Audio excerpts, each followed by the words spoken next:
အားလုံးပဲမင်္ဂလာပါခင်ဗျာကိုကြီးကျမ်းမာခြင်းစိတ်ချမ်းသာခြင်းတွေနဲ့ပြည့်စုံကြပါစေပြည့်စုံကြွယ်ဝလူတရတဲ့ဘဝကိုပိုင်ဆိုင်ကြပါစေလို့ဆုတောင်းမေတ္တာပို့သပေးလိုက်ပါတယ်ခင်ဗျာ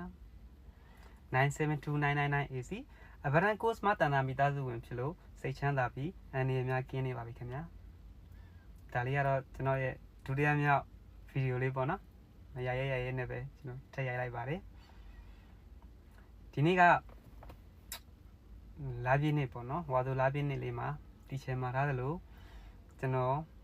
ပန်းတကူအလူလေးကျွန်တော်လုပ်ပါမယ်ခင်ဗျကျွန်တော်ဝမ်းသာကြပြောရအောင်မယ်မနေ့ကပေါ့နော်တီချယ်ရဲ့ comment ကိုကျွန်တော် reply ပြန်တဲ့ဗီဒီယိုလေးကျွန်တော်တင်လိုက်တယ်အဲ့မှာ AC မိသားစုဝင်တွေအများကြီးကကျွန်တော်ကို follow လာလုပ်ပေးကြတယ်ကျေးဇူးအများကြီးတင်ပါတယ်ခင်ဗျာ AC မိသားစုဝင်တယောက်စီတိုင်းအောင်ကျေးဇူးတင်ပါတယ်ကျွန်တော်လည်းပြန်ပြီး follow back လုပ်ပါတယ်ခင်ဗျဒါပေမဲ့ limit ကပြည့်နေလို့လားမသိဘူးကျွန်တော်ခုလုံးမရသေးပါဘူးလုံးရတဲ့အချိန်ကျရင်တော့ပြန်လုပ်ပေးပါမယ်ဆိုတော့ဒီနေ့ပြောချင်တာကကျွန်တော်ဝါဆိုလာပြည့်နေ့လေးမှာပန်းတကူ happy money ပန်းတကူလေးကျွန်တော်လုပ်မယ်ပေါ့နော်အဲ့ဒါကိုဒီဗီဒီယိုလေးကိုတွေ့တဲ့ဘယ်သူမဆိုအောက်မှာ comment လေးမှာ KP number လေးတွေဖြစ်ထိုင်းမှာနေကြတဲ့သူတွေဆိုရင်လည်းထိုင်းဘဏ်အကောင့်လေးပဲဖြစ်မှန်းခဲ့ပေးပါကျွန်တော်6နာရီကြာလို့ရှိရင်ကျွန်တော် happy money လေးတွေကျွန်တော်တက်နိုင်တဲ့လောက်ပေါ့နော်ကျွန်တော်15ရောက်